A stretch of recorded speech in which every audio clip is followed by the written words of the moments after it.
Hello students, welcome to my YouTube channel Anjal Education. मैं यहाँ पर आज का बसंत बुक का यानी 7 क्लास का बसंत बुक का पहला अध्याय लेकर आया हूँ।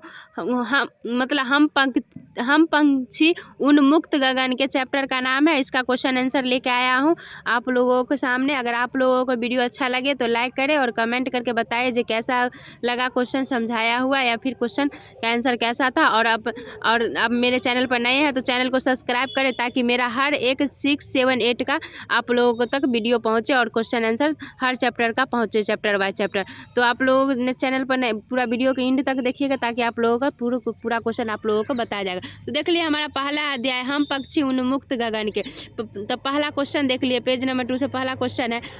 हर तरह की सुख सुविधा पाकर भी पिंजरे में बंद क्यों नहीं रहना चाहते। पहला क्वेश्चन, हर तरह की सुख सुविधा पाकर पक्षी पिंजरा में बंद क्यों नहीं रहना चाहते। उसका आंसर है पक्षी के पास वो सारी सुख सुविधाएं हैं जो उनके जीवन के लिए आवश्यक है, परंतु वह स्वतंत्रता नहीं है जो उन्हें प्रिय है। पक्षी के लिए स्वतंत्रता प्रिय है, वो स्वतंत्रता नहीं है जो उनके लिए प्रिय है। इस खुले आकाश में आज़ादी पूर्वक उड़ना चाहते हैं पक्षी, इस खुले आसमान में आज़ादी पूर्वक उड़ना चाहते हैं। इस प्रकार की उड़ान में उनमें नई उमंग प्रशंसा भरती है, मतलब इस तरह उड़ना चाहते हैं जिससे उसकी नई उमंग और प्रशंसा भर देती है, जो पिंजरे की सुख सुविधा नहीं दे सकती है। मतलब वो सुख सुविधा पिंजरा नहीं दे सकती है जो वह आसमान में उड़कर ले सकती है। इसलिए हर तरह की सुख सुविधा पाकर भी पंछी पिंजरा में बंद नहीं रहना चाहिए। ये हमारा मतलब फर्स्ट आंसर। आप दूसरा क्वेश्चन देख लीजिए, क्वेश्चन नंबर 2। पक्षी उन्मुक्त रहकर अपनी कौन सी इच्छाएं पूरा करना चाहती है। मतलब पक्षी उन्मुक्त रहकर अपनी कौन सी इच्छाएं पूरा करना चाहती है। इसका आंसर है पक्षी उन्मुक्त रहकर जंगल की कड़वी निबोली खाना चाहती है, प्रकृति के सुंदर रूप का आनंद लेना चाहती है, नीले आकाश में उन्मुक्त उड़ना चाहते हैं, वे नदियों का शीतल जल पीना चाहते हैं, वे तो क्षितिज के अंत तक उड़ना चाहते हैं। क्षितिज का अंत तक उड़ने का मतलब है पूरा आकाश का जहाँ पर अंत हो वहाँ तक उड़ना चाहिए। इसलिए उनको अपने प्राणों का भी चिंता नहीं, इसके लिए उसके अपने प्राणों का भी चिंता नहीं है। तो देख लीजिए, तो हमारा 2 क्वेश्चन होगा। इसी तरह तीसरा क्वेश्चन है भाव स्पष्ट करें। इसका मतलब थोड़ा भाव स्पष्ट करना क्वेश्चन है। यहाँ पर या तो क्षितिज मिलन बन जाए, मतलब कि भाव स्पष्ट करने का मतलब होता है क्या, जो कहीं को टॉपिक पर से ना कोई टॉपिक दिया रहेगा आपको उसको पूरा करना है, जो यहाँ पर क्या कहना चाहता है, इसकी क्या मतलब है, ये इसका मतलब होता है भाव स्पष्ट करें। या तो क्षितिज मिलन बन जाते या तंती सांसों की डोर। या क्वेश्चन कह रहा है, क्वेश्चन में बताया गया या तो क्षितिज मतलब जहाँ पर आसमान का अंत हो वहाँ पर पहुँच जाइए, नहीं तो मेरी तंती मतलब सांसों मेरी प्राणों का मतलब प्राणों खत्म हो जाए। तो इसका आंसर हो जाए, इसका आंसर होता है क्षितिज का अर्थ है, इस क्षितिज का अर्थ है यहाँ पर क्षितिज का अर्थ है धरती आकाश से मिले और पंछी की क्षितिज का अंत हो जाए।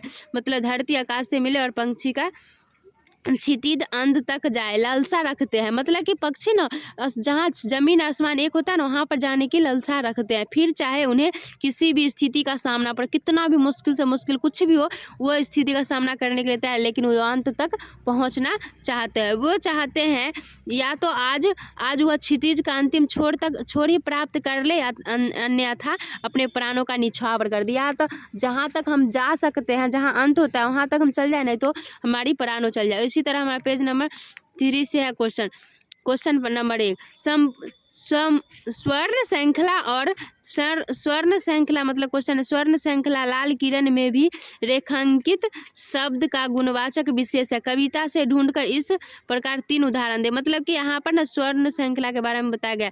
जैसे पुलकित का मतलब पंख होता है, करवा का मतलब करवा निबोली, पुलकित पंख, करवा निबोली, उन्मुक्त गगन। मतलब कि यहाँ पर बताया गया था जैसे स्वर्ण श्रृंखला लिखा हुआ है ना, तो जैसे इन दोनों के बीच हमारा ये क्या कहता है, ये जो माइनस की तरह है लगाया जाए, इसी तरह का हमको जहाँ पर लगाया गया है ना इस कविता में वो ढूंढ के लिखना है। तो जैसे मतलब पुलकित पंख हुआ, करवा निबोली हुआ, उन्मुक्त गगन हुआ, इस सब के मतलब इस तरह का आंसर लिखना है। तो उसके बाद देखिए क्वेश्चन नंबर 2, भूखे प्यासे में द्वंद्व समास।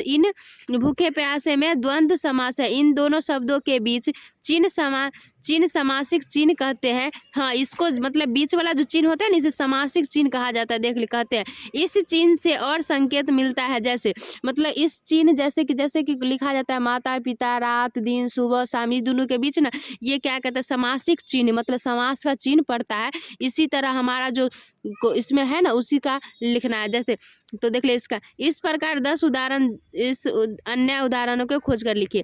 तो देख लीजिए यहाँ पर लिखा सुख दुख, धूप छाँव, खाते पीते, रात दिन, हंसते गाते, पाप पुण्य, सुबह शाम, बुरा भला, सलाह, सही गलत, ऊंच नीच, मतलब इस दून समास के बला बीच का है। इसी तरह का देख लीजिए पेज में दूसरा ही का है।